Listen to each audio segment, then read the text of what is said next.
Now students, we are going to discuss one of the most important topic in optics, that is lens makers formula. Okay, so in this topic we are going to establish or we are going to derive lens makers formula, which gives an important relation between focal length, refractive index and radius of curvature of a given lens. So here in this derivation, in this formula we are taking a biconvex lens. Okay, a biconvex lens is a lens which has two refracting surfaces. So here xp1y and xp2y are the refracting surfaces of this convex lens, and if radius of curvature of these two surfaces are r1 and r2, students, radius of curvature of refracting surface xp1y is r1 and xp2y is r2, and radius of curvature r1 will be on right hand side, because the sphere which is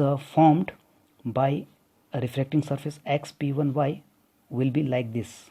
Okay, if we complete this sphere, we will get the radius of curvature on right hand side. Similarly, the radius of curvature of sphere xp2y will be on left hand side. So r1 and r2 are the radius of curvatures of these two refracting surfaces.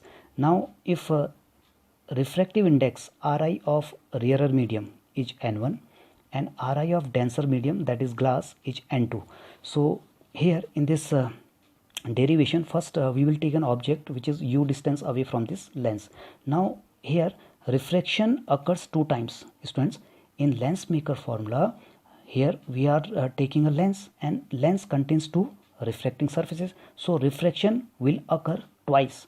First refraction occur at xp1y surface, then it will occur at xp2y. So one by one we will take the cases. First we will take refraction for xp1y surface. Now students, if object is at O, okay, and light goes from rarer to denser, if refraction occurs at xp1y only, then the image of this object will be formed at I1. Okay, I1 is the position of image which is formed through the refraction xp1y. मतलब अगर xp1y surface से refraction होता only xp1y surface से, तो image बनती I1 पर, अगर ये वाला सरफेस नहीं होता xp2y. बट xp2y सरफेस भी है, तो जब xp1y के बाद दोबारा रिफ्रैक्शन होगा, again refraction will take place at xp2y surface, then the final image will formed at I. Okay, so पहला क्या है, I1 जो इमेज बन रही है वो बन रही है xp1y सरफेस से, बट फाइनल इमेज बनेगी हमारी I पर. एक्चुअली I1 जो इमेज की पोजीशन होगी स्टूडेंट्स, ये वर्चुअल पोजीशन होगी. ओके, बनेगा तो I पर ही फाइनल इमेज, बट ये वर्चुअल पोजीशन होगी, that will be formed when the refraction occurs at xp1y surface. Okay, तो one by one we will take the refraction. तो पहला हम लेंगे रिफ्रैक्शन एट सरफेस xp1y. तो xp1y सरफेस से जब रिफ्रैक्शन का हम केस लेंगे, and we already learn the topic when refraction occurs from rare to denser और denser to rare medium through a refracting surface. So यहाँ पर लाइट रेयर टू डेंसर जा रही है, और रेयर टू डेंसर जब लाइट जाती है किसी भी रिफ्लेक्टिंग सरफेस में, जो एक्सप्रेशन आता है that is -n1 upon u is the object distance, plus n2 upon v, here v1 is the image distance, equals to n2 minus n1 upon r1. Okay, this is the formula, required formula when light goes from rare to denser, okay, at a reflecting surface. Now second case में, now we will take the second refraction at surface xp2y. now यहाँ पर जो xp2y है, light अब denser से rarer में जाएगी. First reflecting surface पर तो रेयरर से आ रही थी डेंसर में, अब जब xp2y सरफेस लेंगे तो ऑलरेडी लाइट इसके अंदर से बाहर आएगी, यानी डेंसर से रेयरर. अब students remember one thing, rarer to denser के लिए जो रिफ्लेक्टिव इंडेक्स होते हैं उनकी जो पोजीशन होती है वो होती है -n1 upon object distance plus n2 upon image distance. Now when the case is reversed, जब केस रिवर्स हो जाता है डेंसर से rarer, then the position of refractive index are reversed.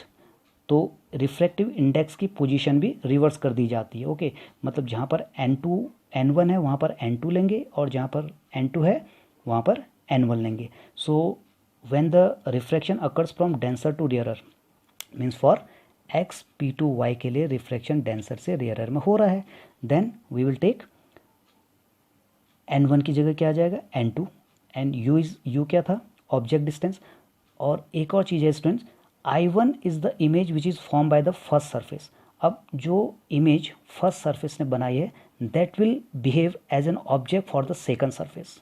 ये रूल है ऑप्टिक्स का कि फर्स्ट केस में जो इमेज बनती है वो दूसरे केस के लिए एज एन ऑब्जेक्ट बिहेव करती है। तो I1 जो होगा XP2Y सरफेस के लिए एज एन ऑब्जेक्ट बिहेव करेगा। सो V1 will be the object distance for XP2Y surface. तो यहाँ पर जो ऑब्जेक्ट डिस्टेंस है U यहाँ पर हो जाएगी V1।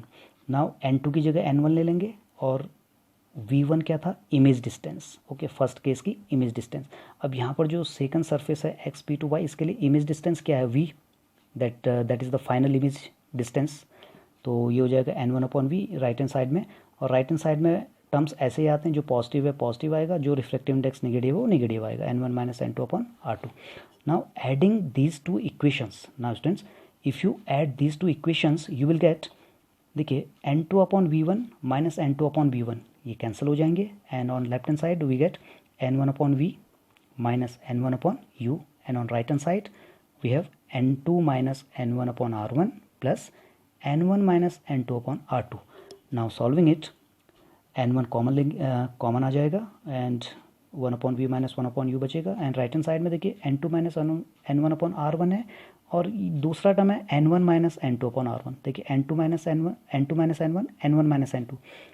अगर हम माइनस साइन कॉमन निकाल दें सेकंड टर्म से तो ये ऑर्डर रिवर्स हो जाएंगे N1 N2 के, then we can take N2 - N1 common from them. तो यहाँ से मैंने माइनस साइन कॉमन ले लिया है तो it becomes N2 - N1 N2 - N1/R2। Now we can take N2 - N1 common from this two terms. तो N2 - N1 कॉमन लेने के बाद यहाँ बच जाएगा 1/R1 - 1/R2। और लेफ्ट हैंड साइड में जो N1 है N1 times 1/V - 1/U, N1 को भी हम राइट हैंड साइड में ही ट्रांसपोज करेंगे तो ये अपॉन में आ जाएगा N2 - N1/N1 equals times 1/R1 - 1/R2। Okay, now by lens thin lens formula हम जानते हैं 1/V - 1/U equals to 1/F। ये focal length of a lens का फार्मूला है, 1/F equals to 1/V - 1/U lens formula. Okay, N1 को separately अगर N2 और N1 के साथ लेंगे तो we will get N2/N1 - N1/N1। N1/N1 हो जाएगा 1 और टाइम्स 1/R1 - 1/R2। N2/N1 को we can write 1 and 2 means refractive index of second medium with respect to first medium 1 and 2 -1 into 1/R1 - 1/R2। So 1/F, F is the focal length, is n minus 1 or we can say 1 and 2 minus 1 times 1/R1 minus 1/R2 is the required expression or required formula that is called Lensmaker's formula. Okay. And students, one more thing, when we take refraction at any surface, for example, if refraction at surface xp1y, so on right hand side the radius of curvature will be taken of the same surface xp1y, that is r1, and when the refraction is at the surface xp2y, then radius of curvature will be taken of this surface xp2y, that is r2. Okay.